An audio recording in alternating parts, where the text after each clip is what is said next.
Prieks jau atgriezties reformācijas krāsās, jau kā uz labu rituālu, ar prieku nākt un piedalīties un arī runāt. Mana tēma ir Luters un sprediķis, un pat jau arī Luteram ir apaļa jubileja 540 gadi, tagad novembrī viņam paliek.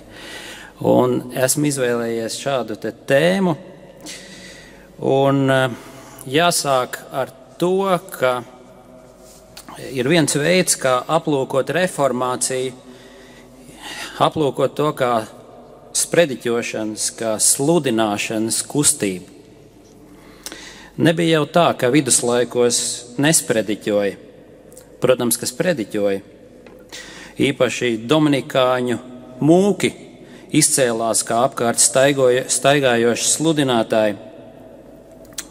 Var runāt par veselu sprediķošanas tradīciju, kas atstāja iespaidu uz viduslaiku ļaudīm.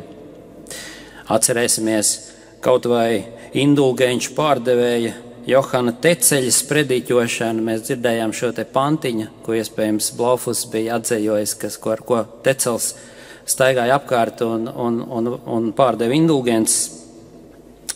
Un šī sprediķošana Lutera pēdiņās tā aizkustināja, ka mudināja viņu uzrakstīt un publicēt 95 tēzes. Bet jāievēro viena lieta, ka pirmsreformācijas sprediķis nekad nebija centrāls dievkalpojumā. Šie sprediķi visbiežāk bija svēto stāsti, leģendas, relikviju brīnuma apcerējumi, arī pa vidu kādi raksti tika pieminēti, bet tas nebija, mēs to nesauktu par Bībeles izklāstu un skaidrojumu. Ar reformāciju tas mainījās. Un reformācijas sprediķa iespējas uz ļaudīm bija patiesi ļoti dziļš un pamatīgs. Mums bieži vien varbūt liekas, ka tieši grāmatas atstāja visdziļāko iespaidu šajā laikā. Un izglītotiem ļaudīm iespējams tā arī bija, bet cik daudz bija to izglītoto ļaužu? Jāatcerās, ka sabiedrības lielākā daļa tajā laikā joprojām bija analfabēti. Tamdēļ katrā ziņā krietni lielāks svars bija runātajam vārdam, nevis rakstītajam. Daudz vairāk ļaužu dzirdēja evaņģēliju vēsti tieši sprediķos un sludināšanā. Ja iepriekš dievkalpojumi bija mesa, un kur absolūtā centrā bija euharistijas svinēšana, kur visur rīkojās priesteris, savukārt draudze bija gluži kā izrādes vērotāji un skatītāji, tad tagad blakus sakramentam sprediķis ieņēma savu godpilno un centrālo vietu. Atkārtoju vēlreiz, ka sprediķis pēc savas būtības nebija nekas jauns, tomēr tagad tas nonāca centrā. Dievkalpojuma galvenais fokus bija atjaunotais sprediķis, kas sludina tīro evaņģēliju. Tāpēc Lutera reformāciju var arī saukt par sprediķošanas reformāciju. Par Luteru varam teikt, viņš sludināja bez mitas. Saglabāti un publicēti ir vairāk kā 2000 Lutera sprediķi, bet to īstenībā ir kā 3 reizes vairāk. Domājams, vairāk pa 6000, ko viņš savā dzīvē teica. Un cik var spriest, apetīte pēc šiem sprediķiem reformācijas laikā bija neremdināma. Šādi sprediķi aizkustināja, uzrunāja, pievilka un satrauca. Ja iepriekš dievkalpojums vairāk bija skatīšanās, tad tagad tā bija vairāk klausīšanās. Luters pats lieto tādu vārdu mundhaus. Tā šeit ir mutes nams, tik runāšanas nams. Kā Luters reiz ironiski izteicās, tagad ņemsim savas ausis rokās un klausīsimies. Dieva vārds un evaņģēlijs bija kas tāds, kas jāsludina, kas jādzird. Jo ticība nāk no sludināšanas, un sludināšana no Dieva vārda. Ieklausieties, kā pats Luters to pamato. Kristus valstība ir dibināta uz Dieva vārda, kas nav uztverama citādi kā ar šiem diviem orgāniem, ausīm un mēli, Vienīgi šie divi orgāni rada atšķirības starp kristiešiem un nekristiešiem. Kristietis runā un klausās atšķirīgā veidā, un tam ir mēle, kas slavē Dieva žēlastību un kas sludina Kristu. Pats Luters bija nogājis savu garu ceļu līdz šai pārliecībai. Viņam par jaunu bija jāatklāja ne tikai bibliskā izpratne par taisnošanu ticībā no Dieva ekskluzīvās žēlastības Jēzu Kristu, bet arī sprediķa centrālā neaizvietojamā loma. Pats Luters atstāsta, kā viņam pašam no pašsākuma gāja, kad viņa klostera priekšnieks Johans Štaupits lika ne tikai uzsākt viņam bībeles studijas, bet arī sprediķot. Ko Luters darīja? Luters pretojās, viņš centās izvairīties, baidījās un jutās necienīgs. Ar jūtīgu, pārjūtīgu sirdsapziņu Dieva vārdu priekšā un visām šaubām viņš gribēja atteikties. Taču, kad viņš apņēmās, kad viņš nosolījās būt par bībeles skolotāju, par svēto rakstu doktoru, tad viņš to ņēma līdz kaulam nopietni. Un šo aicinājumu viņš centās izpildīt visu savu atlikušo mūžu un neatkāpās no tā. Guvis stingru atbalsta punktu ticībai Dieva vārdā, Luters no tā vairs netaisījās novērsties un sakņodamies Bībelē, viņš nemitīgi sludināja Dievu vārdu laikā un nelaikā, vietā un nevietā, varētu teikt. Kāda tad bija Lutera sprediķošanas maniera? Ārēji mēs varētu teikt, tā bija brīva runa. Sagatavots bija tikai vadlīnijas, tā sauktais koncepts, tādas pamatlīnijas. Nav šaubu, ka, lai arī tā runa bija brīva runa, tā bija ļoti, ļoti rūpīgi sagatavota runa. Mums ir pieejami studentu un klausītāju pieraksti, kurus pēc tam pats Luters paņēma, izrediģēja un nopublicēja kā šos sprediķus. Un to Luters, protams, darīja ļoti rūpīgi. Un tā kā evaņģēliska Bībeles sludināšana bija jauna māksla, un daudz vēl nesaprata, kā īsti tas evaņģēlijs sludināms, tad Luters rakstīja priekšā paraugs prediķus jeb postilas. Un šīs postilas kļuva tik sekmīgas, tik populāras, ka tālāk atstāja neizdzēšamu iespaidu uz visu tālāko sprediķošanas tradīciju Luterāņu baznīcā. Tomēr arī uz priekšu negāja ar sludināšanu tik viegli, un arī vēlāk Luters sūdzējās, ka laba daļa priesteru jeb mācītāju ir nolaidīgi savu amatu pildītāji, vāji sludinātāji. Viņš raksta, ka daži sludinātāji ir tik slinki, tik nolaidīgi, ka tie nemaz nelūdz, nestudē, nelasa, tie nemeklē rakstos. Šeit nonākam pie reformācijas sprediķa pamatpostulāta. Visa pamatā ir Bībele, svētie raksti. Viņš raksta, kas grib dzirdēt Dievu, tam ir jālasa svētie raksti. No sākuma līdz galam sprediķim jābalstās uz svētajiem rakstiem. Pirms reformācijas laikā Luters atcerās, ka cilvēku uzmanība tika piesaistīta ar visādiem teatrāliem trikiem, un kad tie sprediķoja, viņi izmantoja visādas ārišķīgas metodes popularitātes iegūšanai. Pats Luters bija ārkārtīgi kritisks pret visiem sludināšanas trikiem, kuri tikai novērs uzmanību no Dieva vārdiem. Jo dievišķajam vārdam ir jādominē pār cilvēciskām izrīcībām. Jo kas cits ir sprediķis, ja ne Bībeles izklāsts?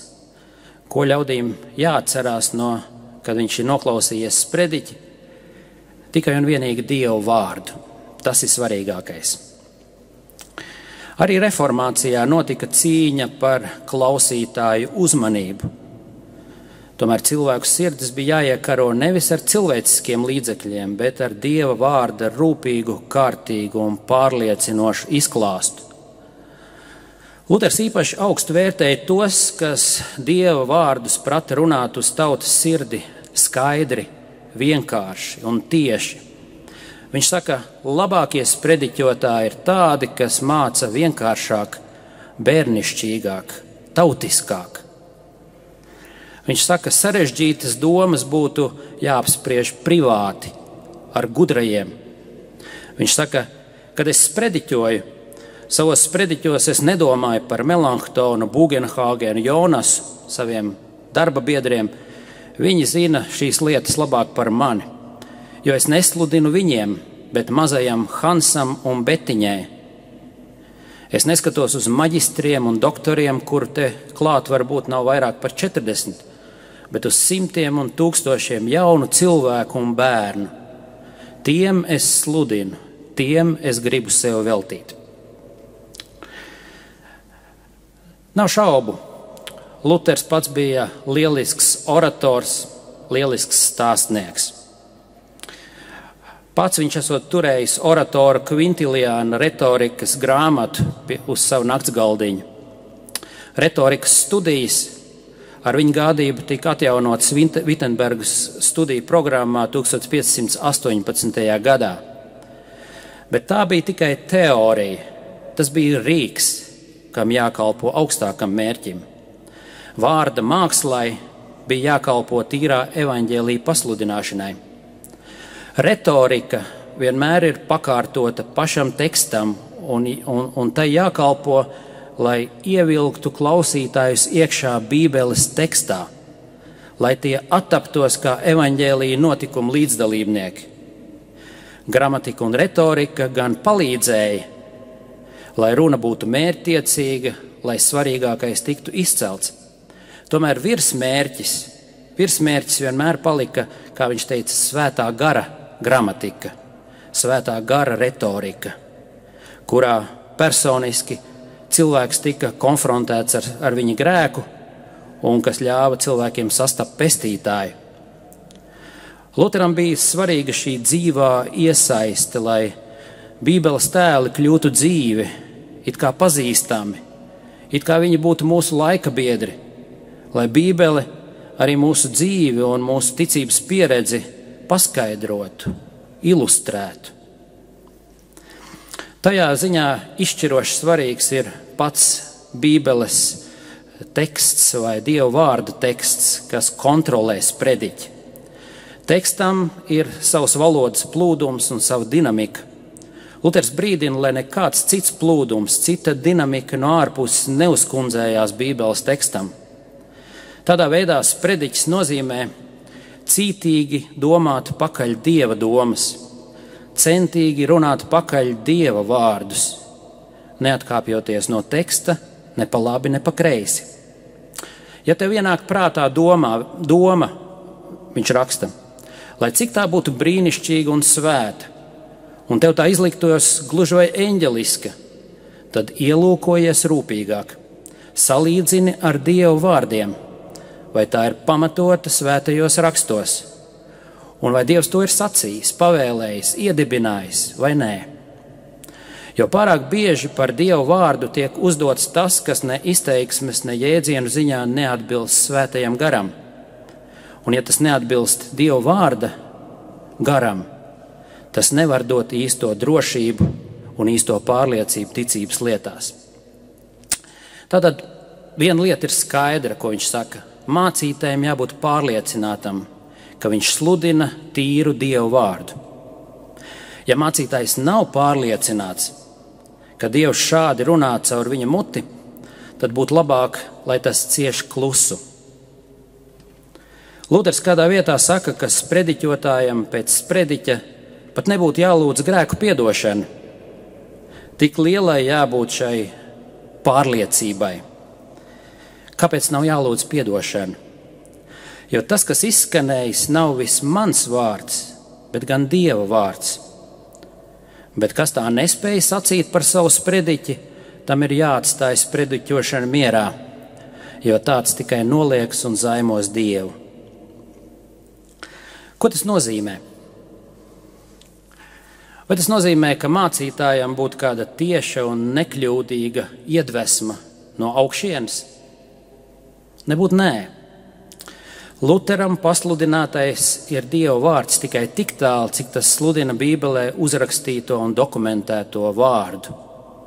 Saskaņā ar apostulu Pēteri, ja kāds runā, tad kā Dieva vārdus.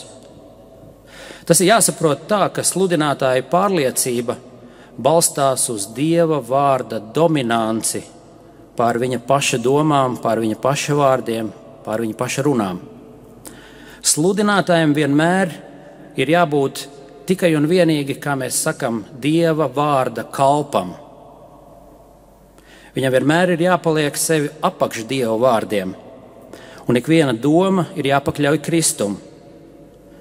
Savukārt tas iespējams tikai tādā gadījumā, ja pats mācītājs ir pavisam nopietni lasījis un studējis, lūdzis un meditējis, pētījis un pārbaudījis.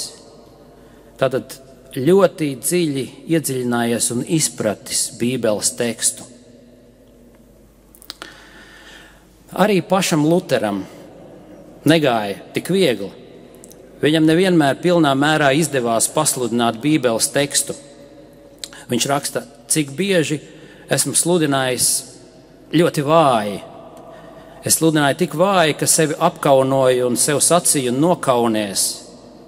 Kas gan tas bija par sprediķi? Tas gan nav jāsaprot tā, ka viņš atkāpās no Dieva vārdiem, bet tas norāda uz viņa cilvēcisko vājību. Tas nekavē Dieva vārdam neatkarīgi darboties pie grēciniekiem. Dievs darbojās arī caur visvājāko sprediķi, bet šī te subjektīvā vājuma sajūta nav šķērslis Dieva vārda objektīvajam spēkam un pasludinājumam. Tātad kādu īsti sludinātāju Luters gribēja redzēt? Tādu, kas ir kārtīgi iedziļinājies, iesakņojies Bībeles tekstā. Tādu, kas savās studijās un lūkšanās to ir dziļi un labi sapratis. Ka arī pats viņš ir ticis Bībeles teksta aizrauts un aizdedzināts, tā ka sludināšana plūst kā dārgi Dieva vārdi, kā pārbaudīti apsolījumi, kas nolīst pār nabaga grēciniekiem kā žēlastības lietus. Par to, ka Dieva vārdam ir spēks pašam sevī, Luteram nebija nekādu šaubu. Dieva vārds vienmēr ir bijis dzīvs, spēcīgs un radošs, tāpat kā pirmatnējais radītāja vārds, lai top un viss tapa.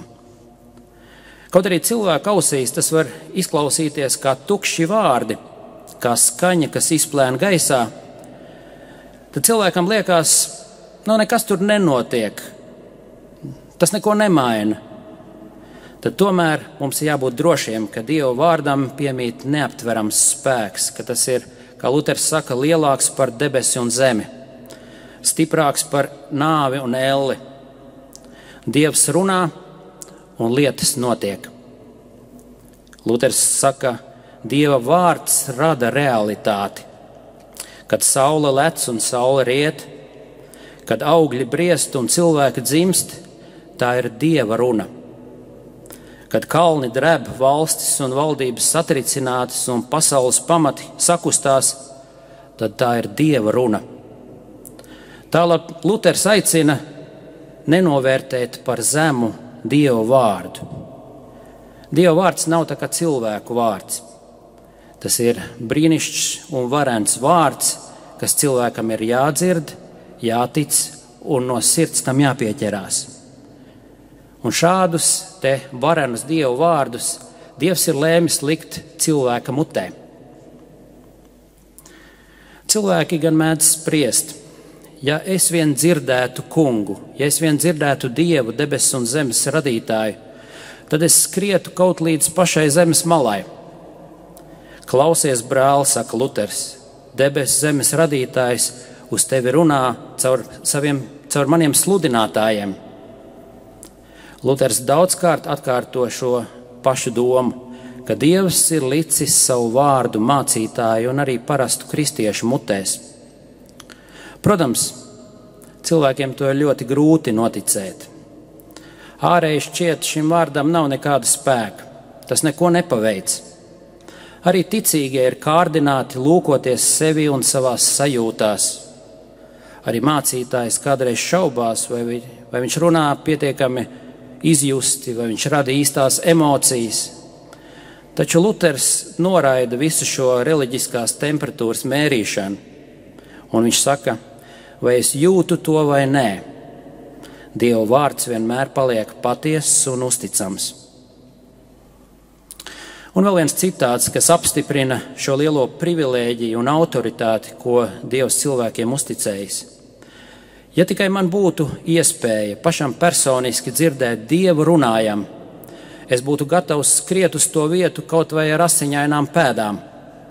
Tamdēļ ļaudis pagātnē daudzkārt plūda uz svētvietām, jo ticēja, ka šajās svētvietās Marija viņiem palīdzēs, un tāpēc tie steidzās uz turieni, cik ātri spēdami.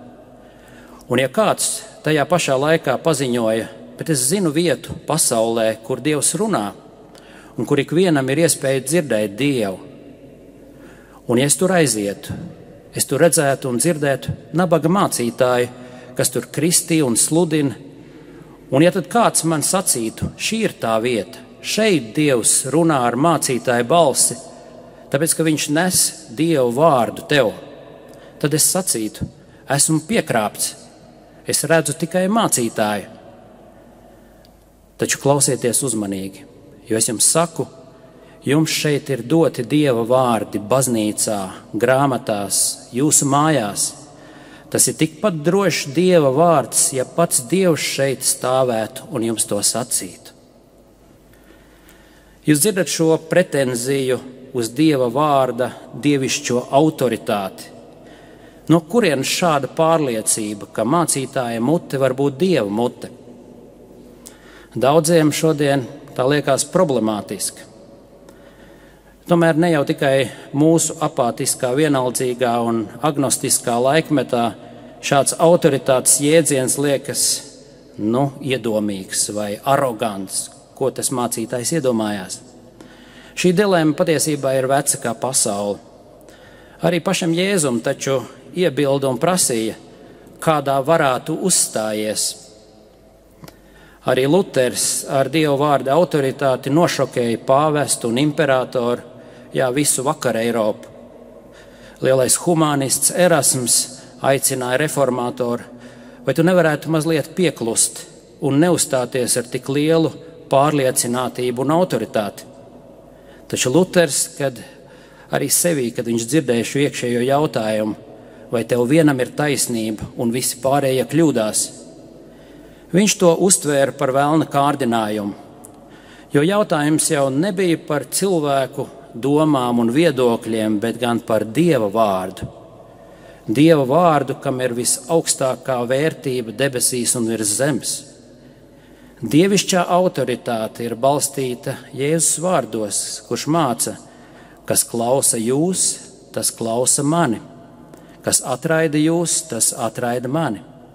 Bet kas atraida mani, tas atraida to, ko es esmu sūtījis. Ar tādu nopietnību Luters izturējās pret Dievu vārdu un Dievu vārda sprediķi. Jo mācītāja uzdevums jau nav būt kādam reliģiskam runātājam, kādam savas jomas profesionālim, bet mācītājs apklāja savu personu ar tērpu, ar amatu tērpu. Viņš nāk ne ar savu autoritāti, bet viņš nāk ar citu autoritāti, ar visaugstāko autoritāti, ar Dieva vārdu autoritāti. Jo likmes jau ir visaugstākās - svētība un lāsts, dzīvība un nāve, pestīšana un pazušana. Un Dieva vārds ir appusēji griezīgs zobens, kas izšķir likteņus. Jo, kad Dievs ir runājis, cilvēkam ir jāatbild, saka Luters, jā vai nē. Citas alternatīvas nav. Nav neutralitātes, nav joku, nav trivialitātes, bet ir visaugstākā atbildība un Dieva tiesa, kad cilvēks tiek konfrontēts ar Dieva vārdiem.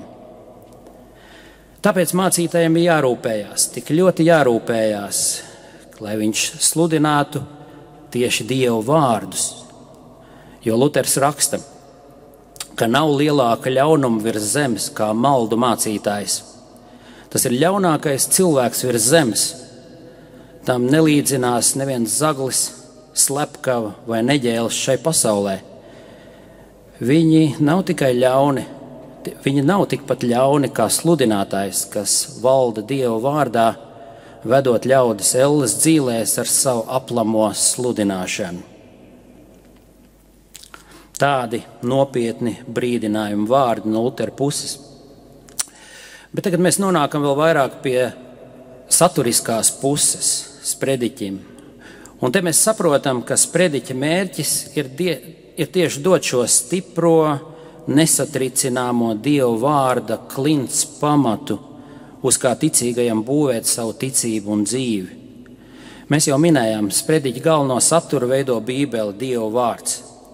Bet zināms arī, ka no Bībeles daudz izstājas daudz ko. Vieniem tas ir sens stāsts, otriem tās ir dievbijīgas prātules, citiem dzīvesveida receptes un vēl psiholoģisks mierinājums. Taču Luteram Bībele ir Kristus grāmata. Sprediķim ir jānāk ar Kristus glābjošo spēku. Un tā kā Kristus ir grēcinieku glābējs, sprediķim ir jāved visus cilvēkus un jākonfrontē ar Kristu. Kas cits ir vecā derība, raksta Luteris, ja ne autiņi, kuros ievīstīts Kristus? Kas cits ir jaunā derība, ja ne Kristus nākšanas un glābšanas piepildījums? Un kas gan cits ir sprediķis, ja ne Kristus nākšana šodien grēcinieku vidū? Luters ārkārtīgi nopietni uztver Kristus vārdus, kas satīti Jāņa evaņģēlijā: visi raksti runā un liecina par mani. Viņš visos Bībeles tekstos un visās grāmatās grib atrast, kur ir Kristus. Kristus vienmēr paliek viņam fokusā. Un viņa sprediķim tas ir izšķiroši svarīgi, jo tas nav Dieva vārds un tas nav kristīgs sprediķis, ja Kristus un viņa taisnība netiek pasludināta. Tādējādi visa Bībele no pirmās līdz pēdējai lapusei rāda uz Kristu. Tāpēc neviens sprediķis to nevar izlaist un nevar ignorēt, citādi tas nav kristīgs sprediķis. Luteram Kristus ir kā saule, kas izgaismo visu pārējo. Bez šīs saules viss paliek tumšs. Bez Kristus Bībele nemaz nav saprotama, bet līdz ar Kristu viss top gaišs. Tāpēc sprediķis neiztiks bez Kristus pasludinājuma. Pareizi to sludināt, tie būs gara un dzīvības vārdi, un evaņģēlijs būs žēlastības līdzeklis, kas Kristu jums dos, nesīs, sniegs, uzdāvinās ikvienam klausītājam. Tad notiks tā, kā mēs lasām evaņģēlijos, gluži kā Kristus savā laikā staigāja apkārt un nāca pie grēciniekiem. Tāpat notiks arī sprediķī. Ar sprediķa starpniecību Kristus nāks, apžēlos, attaisnos katru grēcinieku, kas viņam uzticēsies. Viņš nāks pēc sava apsolījuma un iemājos pie savējiem ar visu savu žēlastības bagātību. Vēl daudz kas būtu sakāms par sprediķi saistībā ar Lutera mācībām par taisnošanu, par bauslības un evaņģēliju izšķiršanu, kas ir kristīga sludinātāja augstākā māksla, jo kristīgā cilvēkā ir vienlaikus svētais un grēcinieks, un tāpēc viņam jāsludina gan bauslība, gan evaņģēlijs. Vēl būtu jārunā par sprediķa saistību ar kristību, ar vakarēdienu, ar bikti vai grēksūdzi.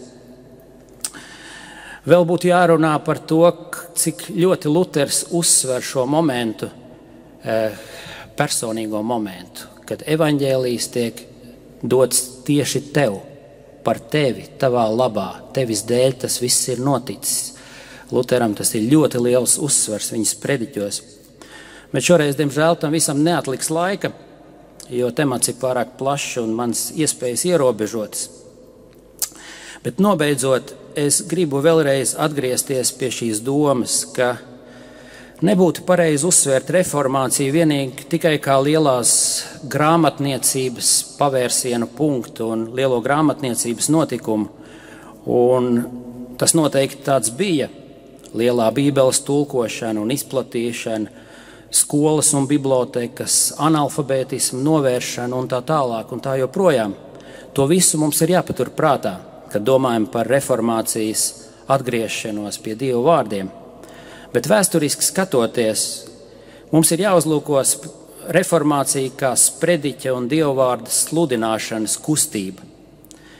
Tā kustība, kas aizsniedza un aizdedzināja plašas cilvēku masas, kas izplatīja atjaunotā evaņģēlija uguni uz malu malām, un lai cik arī iespiestā drukātā literatūra bija nozīmīga, tomēr vairums ļaužu Kristus glābjošo evaņģēliju sastapt ar mutvārdu sludināšanas palīdzību vai starpniecību. Tātad sprediķis bija izšķirošais moments. Un to grib uzsvērt arī šodienas situācijā un mūsdienu kontekstā.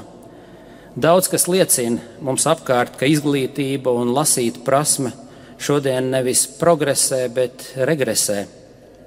Grāmatu lasīšana top arvien nepopulārāk. No burtiņiem ļaudis aiziet prom pie bildītēm, un daudz kas liecina, ka analfabētisms draudz atgriezties. Līdz ar to no jauna aktualizējās mutvārdu runa, mutvārdu pārliecināšana un sludināšanas jautājums. Varbūt atkal ir pienācis laiks daudz nopietnāk pārdomāt dievvvārda sprediķa neaizvietojamo lomu, cik svarīgi ir šis te autoritatīvais pasludinājums, šī nepiekāpīgais Dieva klātbūtnes apliecinājums. Tā, lai cilvēki no jauna varētu iesilt par Dieva vārdu, tā lasīšanu un citu grāmatu lasīšanu, kas no tā izriet. Paldies par jūsu uzmanību!